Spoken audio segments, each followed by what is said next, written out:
persis itu semua kehendak Allah, terjadi itu semua kehendak Allah.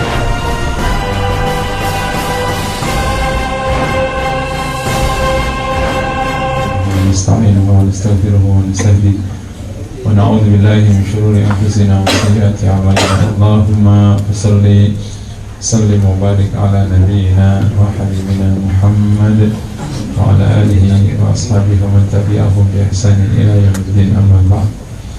Jemaah sekalian, Alhamdulillah, pantas kita selalu memanjatkan syukur kita yang mendalam kepada Allah SWT, terutama pada siang hari ini kita dimudahkan untuk beribadah. Semoga menjadi amal sunnah dari Allah Subhanahu wa taala. Tema sekarang adalah berharap kepada Allah. Kebaikan selanjutnya, ini yang kesekian, mungkin ini ke-7 atau ke-8 dari materi jalan kebaikan, adalah apa yang disebut dengan berharap kepada Allah. Lagi-lagi sebagaimana pengantar materi ini berharap ini tidak perlu punya waktu, nggak perlu pakai tenaga, nggak perlu pakai apa, tapi kita dapat kebaikan banyak. Karena kalau tidak berharap itu dosa. Bahkan Quran menyebut yang tidak berharap itu kalau tidak sesat kafir. Orang mukmin cuma satu, dia berharap, bahkan besar sekali harapannya kepada Allah. Jadi harapan itu besar di hati orang mukmin. Jadi tidak ada yang rumit bagi orang mukmin kalau sudah diangkat ke atas. Tidak ada yang berat bagi orang mukmin kalau sudah dihadapkan dengan pertolongan Allah. Tidak ada yang tidak mungkin bagi orang mukmin kalau sudah dihadapkan dengan kuasa Allah. Nah, berharap ini banyak sekali disebutkan di Al-Quran. Salah satunya ayat yang sering kita baca, wa ila rabbika farghab, kepada Rabbmu berharaplah. Ini bahkan perintah. Bahkan ini kalau kita sedikit agak teliti di ayat ini, itu rumus menjalani hidup kan. Inna ma'al usri yusra, fa inna ma'al usri yusra, terus fa idza faragta fansab, nomor 2, wa ila rabbika farghab, nomor 3. Itu rumus untuk bisa hidup baik, sukses, bahagia. Kan alam nashrah laka sadrak, itu waktu itu kaitannya dengan kerumitan yang Rasul alami. Ayat itu turun pada waktu Rasul masih keadaan cukup rumit.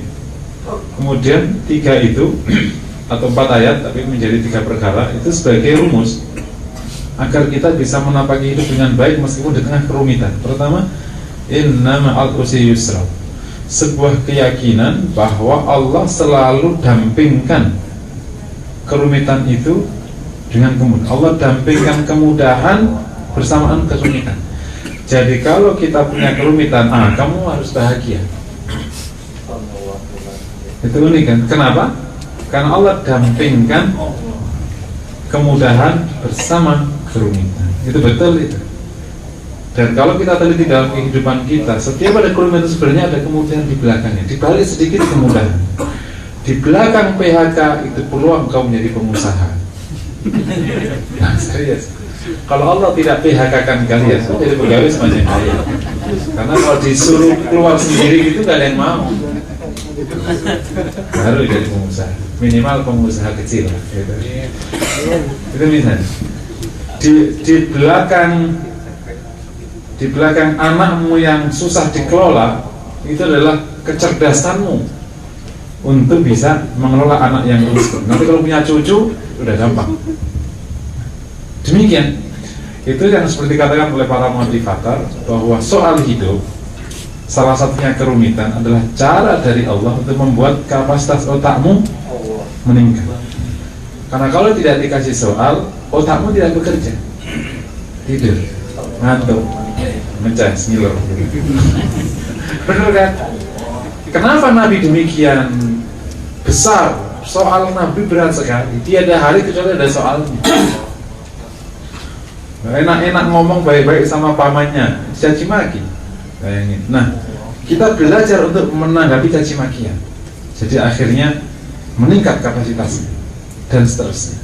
Yang kedua tadi kalau kita lihat ayat tadi ya, keyakinan bahwa Allah dampingkan kemudahan bersama kerumitan. Yang kedua, kita bekerja terus tanpa henti. Wa fa idza faragta fansab. Itu tradisi orang mukmin yang tidak pernah mengenal berhenti, yang tidak pernah mengenal pensiun. Maka Rasul tidak pensiun. Nah, kalau Rasul pensiun yang mengganti siapa dong? Jadi nggak ada pensiun, tidak pernah berhenti. Berhenti dari kerja, bangkit kerja berikutnya. Tidak ada kata istirahat. Terus demikian. Kenapa kok bisa kayak gitu? Ternyata sederhana. Rumus orang-orang yang bisa bekerja waktunya panjang dan sampai nggak ada kenal lah, ternyata dia bahagia dalam pekerjaannya. Ya, salah satunya itu, ya mungkin sekarang yang paling terkenal ya, Tengku Semua Ringin itu. Itu kan seminarnya cukup padat.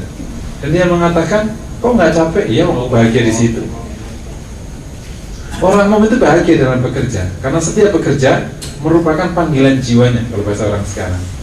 Kalau orang bekerja sudah merupakan panggilan jiwanya, dia nggak mengenal waktu, totality pasti.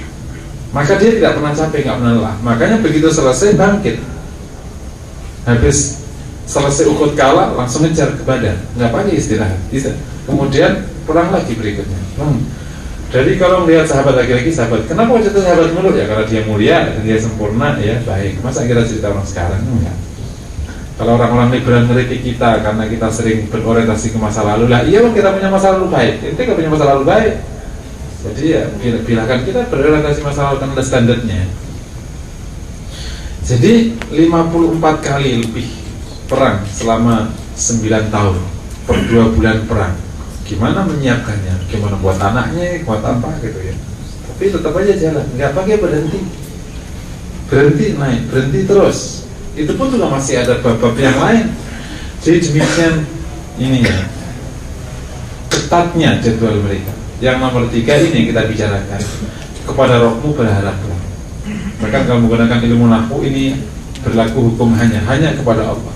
Dan kalau orang berharap kepada Allah dan besar sekali harap kepada Allah, bahkan hanya kepada Allah, benar dia tidak pernah putus asa. Karena Allah itu bisa berikan saat-saat otak kita tidak sanggup mengatakan iya. Semua orang bisa menghentikan yang dapat mereka hentikan, tapi kalau orang Allah sudah menyentuhnya, selesai perkara. Semua orang bisa memberi apa dapat mereka hentikan, Allah sudah menghentikan. Nah, kepada Rabbmu kau berharap. Kalau sudah berharap kepada Allah, kita tidak kecewa. Karena Allah selalu memberi. Dan benar Allah selalu memberi. Yaitu berharap ya di Al-Quran. Dan bahkan tadi disebutnya Al-Quran melarang kita untuk putus asa. La taqnatu min rahmatillah. Jangan putus asa dari rahmat Allah.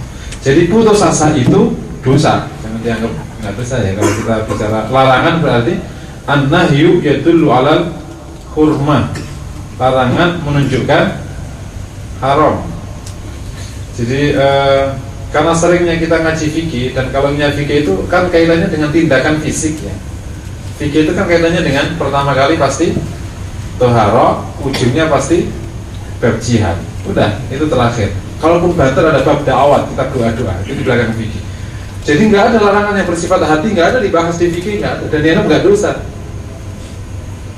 Jadi kan namanya haram, misalnya pasti di sana zina, tindakan semua itu, bunuh, mana putus asa, nggak disebut tindakan haram. Makanya tidak cukup banyak fikih. Karena an-nahyu al-amru yadullu alal wujub, wa nahyu yadullu alal hurmah. Kalau wa ila rabbika farghab itu wajib. Cuman fikih nggak bisa masuk karena ini nggak keukur. Harapan itu gimana? Hati ya. Nah, memang hati memang. Ini kebaikannya bersifat hati. Jadi kalau putus asa hukumnya dosa, karena itu larangan. La taqnatu min rahmatillah. Bahkan Quran menyebut yang putus asa itu kalau nggak sesat kafir.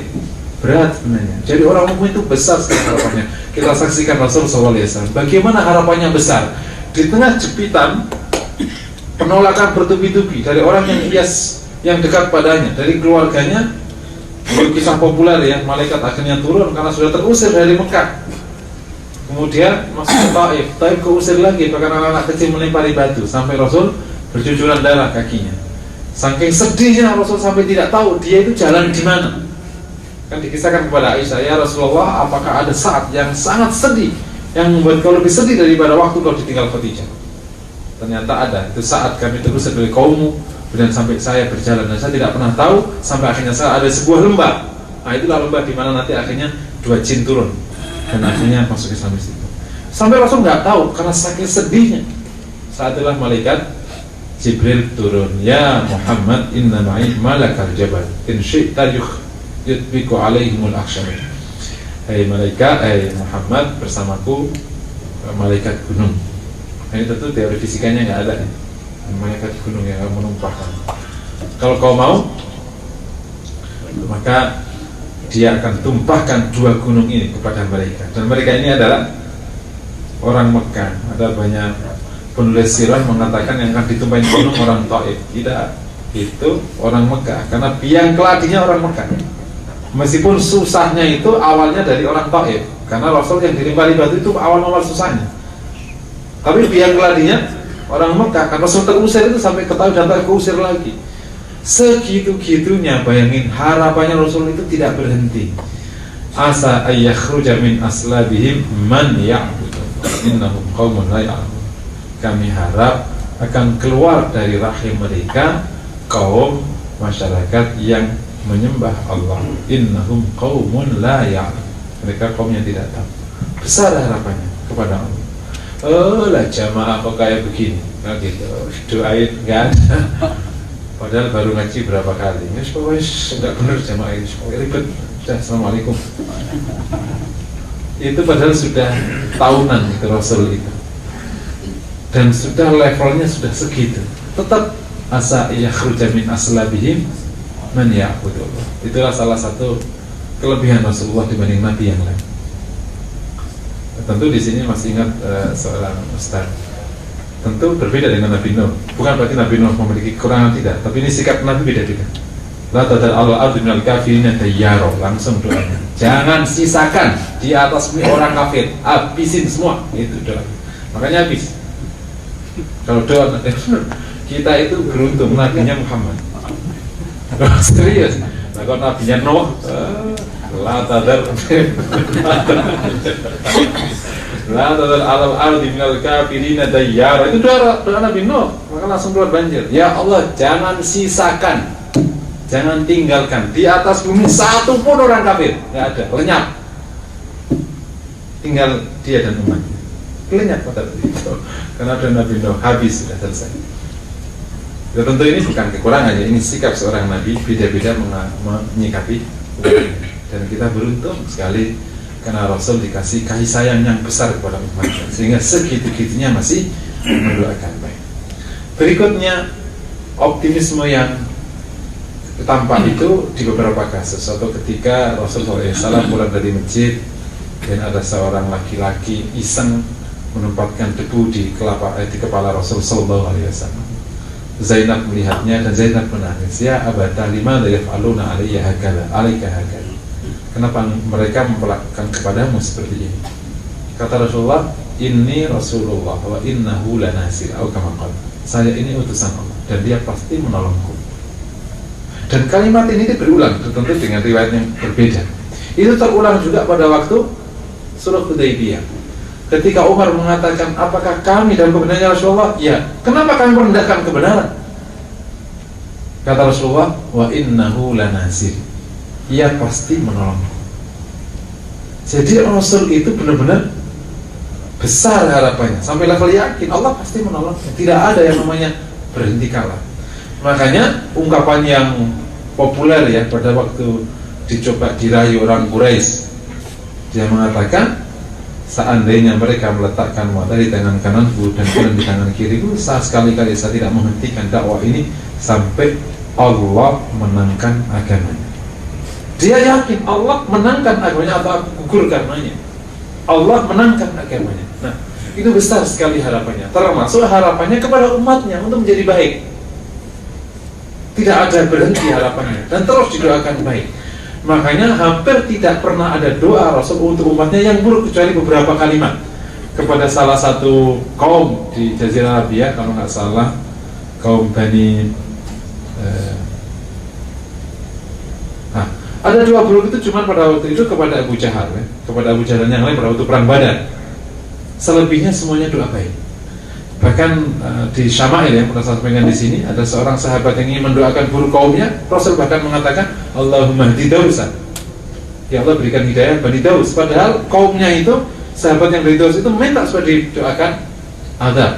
dari Allah SWT. Ini ayat dan sedikit hadis tadi mengisahkan satu bab besar, berharap besar kepada Allah untuk semua hal, untuk cita-cita yang kita inginkan atau untuk kesusahan yang kita ingin hilangkan, semuanya diharapkan kepada Allah Subhanahu wa ta'ala. Nah, kalau ini besar harapan kita, maka insya Allah tidak ada yang namanya sedih, tidak ada yang namanya berhenti bekerja, tidak ada yang namanya mandek, tidak ada yang namanya banting handuk, lempar handuk, tidak ada. Kita bekerja, meraih impian kita dan menghentikan apa yang tidak kita inginkan untuk bagian di dunia dan di akhirat. Situasi ini, Bapak Ibu sekalian, ini akan memungkinkan kita memang tidak pernah berhenti. Itu kemudian menguatkan wa ila fa idza faragta fansab. Nah, teori ini atau doktrin ini harus terus menginspirasi kita, terlebih karena faktanya justru motivasi semangat kerja orang mukmin masih perlu ditingkatkan banyak. Dikit-dikit banting handuk. Baru adalah dakwah dikit-dikit sudah. Baru sudah berhenti. Dikit-dikit sudah. Tapi tidak, ketika harapannya besar kepada Allah, maka dia tidak pernah berhenti.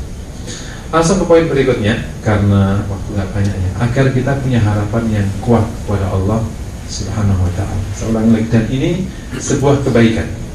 Ini kebaikan yang tidak perlu pakai waktu, nggak perlu pakai tenaga.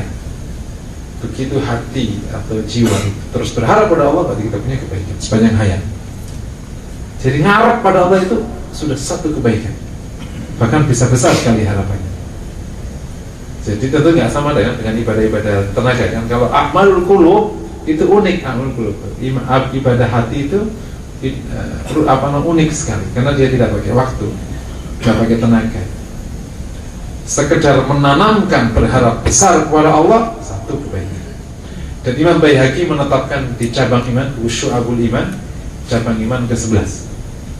Dia bagian dari cabang iman. Karena doanya jelas, yad'unana raghaba wa rahaba.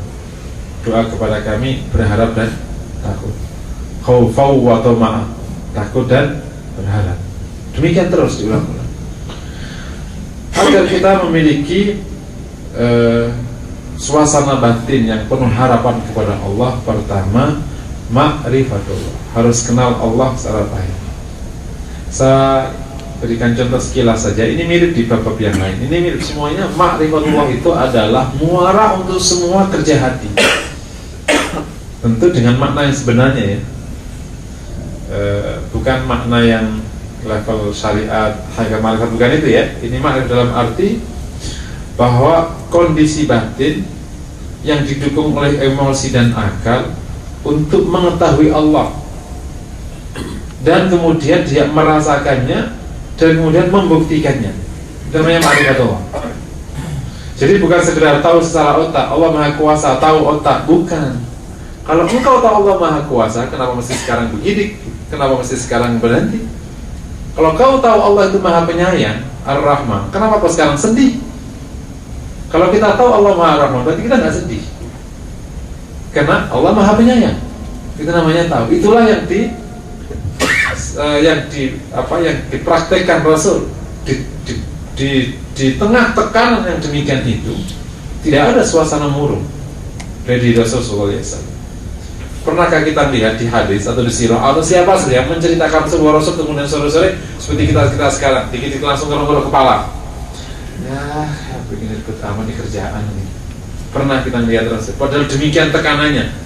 Atau pada waktu jelas ya kalah di perang Uhud, terus kemudian langsung gini, gara-gara orang munafik enggak gitu. Pernah nggak kita gitu nyalain orang terus kemudian garuk-garuk kepala terus keluar uban semuanya gitu misalnya gitu, kayak kita sekarang? Pernah enggak? Tetap damai kan? Itu karena saking kuatnya hati, karena tahu Allah. Nah, makrifah kepada Allah sebuah pengetahuan yang mendalam yang didukung oleh otaknya, oleh emosinya, sehingga dia merasakan suasana bahagia ketika dengar Ar-Rahman, suasana tenang ketika dia dengar Ar-Rauf, Al-Latif. Ia tahu persis Allah Maha Kuasa, ia tahu persis Allah itu akan menolong hambanya, ia tahu persis Allah itu kalau berjanji tidak pernah ingkar, ia tahu persis. Itu namanya makrifah. Kalau kayak gini kita akan banyak benar. dan bahkan berhenti berharap kepada orang. Karena semakin besar harapan kita kepada Allah, semakin bahagia kita. Dan kalau semakin besar harapan kita kepada manusia, semakin kecewa. Karena manusia itu tidak akan banyak memberikan apa, termasuk keluarga kita. Semakin besar harapan kita kepada manusia, semakin kecewa. Maka kalau menggunakan alam asyraf tadi, harapannya hanya Allah. Bahkan kalau kita melihat tauhid, itu pakai hanya kan, la ilaha illallah, itu salah satu dimensinya. Kita hanya berharap, yang lain nggak diharap. Kalau istri kita baik, alhamdulillah. Kalau tidak, emang nggak ngarep. Jadi nggak ada kecewa. Kita ngasih nafkah bukan karena dia baik, kita ngasih nafkah karena dia istri kita. Dia senyum, ya alhamdulillah. Manyun, alhamdulillah. Mau kita ngarep dia senyum. Sampai segitu. Kita ini bicara tauhid ya, bukan bicara etika ya. Segitunya itu cuma seorang. Itu makanya kalau kita sedikit lihat lagi sejarah, pernahkah Nabi kecewa kepada sejumlah sahabat yang turun dari gunung Panah? Gunung Panah dipanggilin, gara-gara lo nih ya. Dan akhirnya sampai Rasul masuk kubangan, hampir mau mati. Pernahkah kemudian kecewa sekecewa-kecewanya, seperti kecewanya kita kepada siapa gitu? Ya enggak. Memang harapannya hanya Allah. Ia tahu persis itu semua kehendak Allah, terjadi itu semua kehendak Allah. Nah, semakin besar harapan kita kepada Allah, semakin kita bahagia. Karena benar, Allah itu mengiyakan permintaan kita. Cuma terasa tidak diiyakan karena mungkin jarang berdoa, atau mungkin kalau berdoa tidak berdoa, tapi membaca doa. Acara terakhir pembacaan doa, iya, namanya membaca permintaan, bukan meminta. Ya pasti nggak datang. Makanya kalau bikin acara itu berdoa, bukan pembacaan doa. Itu lebih acara-acara resmi itu. Acara terakhir pembacaan doa dipimpin oleh pembacaan doa. Ya iya, pembacaan doa dipimpin sama siapa? Ya sudah, lengkap sudah pendetaannya. Ya nggak dikabulkan pembacaan doa. Pembacaan permintaan itu mirip anak-anak baris. Rentetan permintaan anak-anak 1, 2, 3, 4, 5. Bapaknya dengerin aja. Kira-kira kayak gitu kan. Tapi mendoa, tolong dong minta. Nah, berdoa itu namanya meminta. Serius minta. Ini kan pembacaan doa. Yang pertama ma'rifatullah. Ini muara ya. Dan semoga si bab ini bisa diulang-ulang, karena bab semuanya di amal qulub itu muaranya ke ma'rifatullah. Bahkan iman itu muaranya juga ke ma'rifatullah. Kenapa kita mendalam imannya? Karena kita tahu siapa yang kita imani. Kalau tidak ya enggak. Ini perlu. Dan kalau ma'rifatullah berarti kaitannya bukan hanya logika, kaitannya itu dengan fakta-fakta. Semakin kita seringnya iktibar, tafakkur, tadzakur, itu semakin mudah kita ma'rifah kepada Allah. Bahkan hal yang paling kecil misalnya, ini contoh paling gampang. Setiap hari kita itu setiap hari jalan dari kantor ke sini. Oke ya. Allah menyebutnya alladzi ja'ala lakumul arda firasya. Allah jadikan untuk kalian bumi ini terhampar. Jadi mudah kita lalui ya. Ini sebenarnya tiap hari kita ketemu. Tapi pernahkah kita berpikir seperti yang disampaikan oleh Al-Quran di ayat keberapa ini? Ayat ke-9 ya, Al-Baqarah. Allah jadikan untuk kalian bumi terhampar. Pernahkah kita merasakan ini karunia? Begitu nggak dihamparkan sebentar, dipatahin sebentar, jadi perkara. Itu namanya ma'rifatullah. Jadi hamparan tanah yang sebesar ini itu karena kuasa Allah. Demikian juga yang lain. Setiap hari sendi kita itu berjalan baik. Begitu sendi itu dihentikan sejenak, atau ada cairan sejenak, atau ada radang sejenak, kita sudah nggak bisa ngapa-ngapain. Pernah nggak kita berpikir itu? Tafakkur, tadzakur, terus i'tibar. Itu namanya proses ma'rifatullah. Kalau itu tidak berjalan, akhirnya memang kita mengenal Allah dari sudut logika, nggak mendalam di hati. Kalau nggak mendalam di hati, ya tidak, meskipun ngaji 1000 kali. Makanya ya, pas kemarin saya punya pengajian di Pemda di Depok, ada salah satu pejabat ngomong gini, Ustaz, tolong sampaikan materi, kenapa sih yang udah sering ngaji ini tapi kenapa nggak bergerak? Nah, aku masih ingat jadinya ada ayat di Al-Quran kan, Al-Jum'ah ayat 2 itu lah. Rasul kan pada waktu melakukan dakwah itu kan dengan 3 proses kan. Alladzi huwallazi ba'atha fil ummiyina rasulan min anfusihim yatlu alaihim ayat. Yatlu alaihim ayat. Membaca pada mereka ayat-ayat membongkar paradigma, mindset, menggerojokkan ilmu, pikiran agar menjadi seperti isi pikirannya. Kemudian wayuzakihim, tazkiyah mereka. Dan kalau kita bisa tazkiyah mereka itu prosesnya seperti tadi, harus i'tibar, harus tafakkur, harus tadakkur, sehingga mendalam keimanan itu. Nah, kalau dari sini mendalam, nanti berharap itu gampang. Karena orang tidak mungkin berharap dari apa yang tidak pernah ia ketahui. Seorang anak kecil yang tidak pernah tahu siapa ayah dan ibunya, yang ia atau nenek tua di sampingnya, yang hidup di bawah kolong jembatan, begitu dia nikah, apakah dia berharap nanti akan datang seorang laki-laki yang mendampingi dia? Enggak lah, sakit hati iya. Karena nggak pernah kenal siapa ayahnya, siapa ibunya. Yang ia tahu ibunya yang nenek tua itu, dan papanya udah meninggal. Kata nenek tua kayak gitu, papamu udah meninggal, lupakan. Ibumu ya saya, aku temukan kau di pengki. Kayak gitu. Orang tidak mungkin berharap kepada orang yang tidak pernah ia kenal. Manusiawi. Anak nggak pernah kenal ayahnya, nggak pernah berharap pada ayahnya. Jadi kalau mukmin tidak ma'rifah dengan baik kepada Allah, nggak pernah berharap kepada Allah. Maka kalau ada apa-apa, otomatis kepada yang dikenal. Kalau urusan duit, ya bendahara. Bisa ya ngutang sekarang ya, ngebon. Kalau urusan istri, ya mertua. Kalau urusan apa, ya siapa yang dikenal? Padahal semestinya begitu ada perkara baik keinginan atau masalah keselamatan, Allah Ta'ala pertama kali yang keluar di situ. Dia ma'rifatullah. Yang kedua, ini hanya sekarang sebentar ya, setengah jam doang. Jadi ngebut jadi materinya. Yang kedua itu dekat kepada Allah, al-qurbu minallah. Orang tidak mungkin berharap dari yang jauh, pasti dari yang dekat. Kalau dekat, ya otomatis ngarepnya Allah. Karena dekat pada Allah, bahkan dia merasakan kuasanya, merasakan kasih sayangnya, ya otomatis. Dan senang sekali ya. Yang contoh yang paling gampang ya orang-orang mulia itu ya, para anbiya, para auliya. Ya kalau ada apa-apa sih nggak kemana-mana, yang soalnya ngangkat ke atas. Nggak ngomong ke istrinya, nggak ngomong ke suaminya, nggak ngomong, karena pokoknya kalau ada apa langsung sudah enakan ngadu ke Allah daripada ke inti.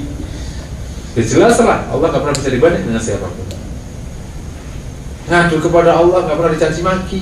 Kita ngomong apa saja, Allah itu Maha Rahman. Jadi makanya jaza, ini jaza ya. Kalau jaza itu kan mengeluh. Mengeluh itu kalau disampaikan ke orang lain. Kalau disampaikan kepada Allah jadinya doa. Boleh nggak? Boleh. Unik. Kalau kita mengeluh kepada Allah itu boleh. Salah satu doanya, contohnya adalah, tentu ini ada batasannya ya, mengeluhnya ada batasannya. Tidak semua hal boleh dikeluhkan. Adalah salah satu adalah doa Rasulullah SAW ketika Allahumma inni ashku Allah fa quwwati wa qillati hilani wa hawani 'alan nas illa yakun bika 'alayya ghadab fala ubali walakin afiyatuka khairun minni wa maghfiratuka wa rahmatuka awsa'u minni atau kama qala Rasul.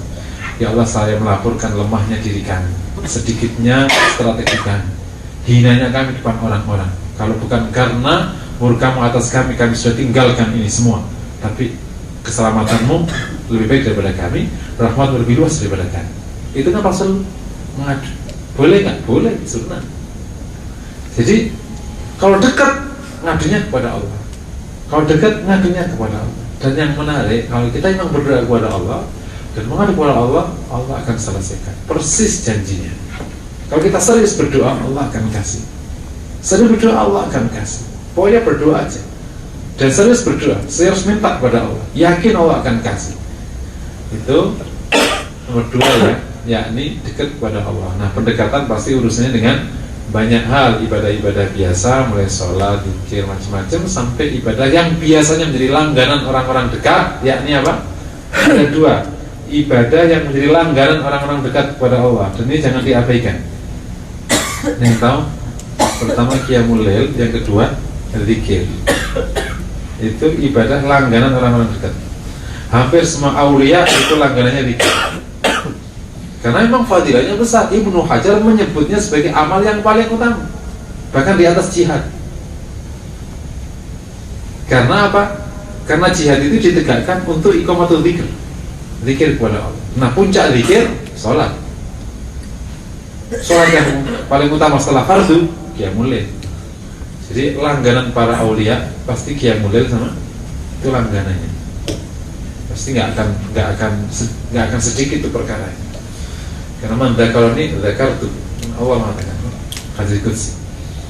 Jadi yang nomor 2 al-qurbu ilallah, dan kalau mendekat kepada Allah itu jalannya dengan faraid, ini faraid semua, dan dengan nawafil, sunnah-sunnah, sampai nanti orang itu dekat pada Allah dan akhirnya ditaufiki oleh Allah ya di hadis qudsi.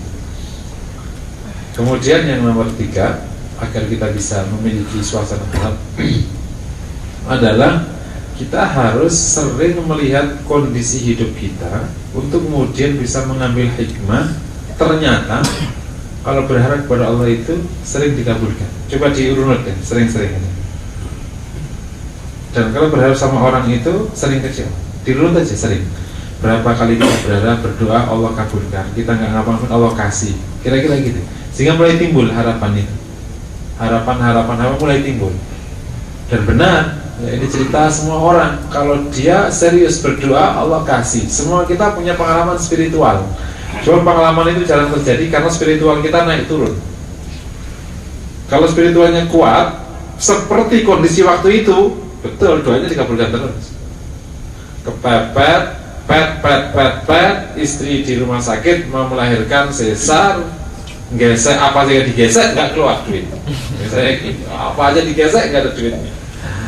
Mau ngutang nggak bisa ngutang, mau nelpon udah banyak, gimana? Atuk-atuknya doa, ya Allah udah nggak tahu gimana ini caranya, gitu kan?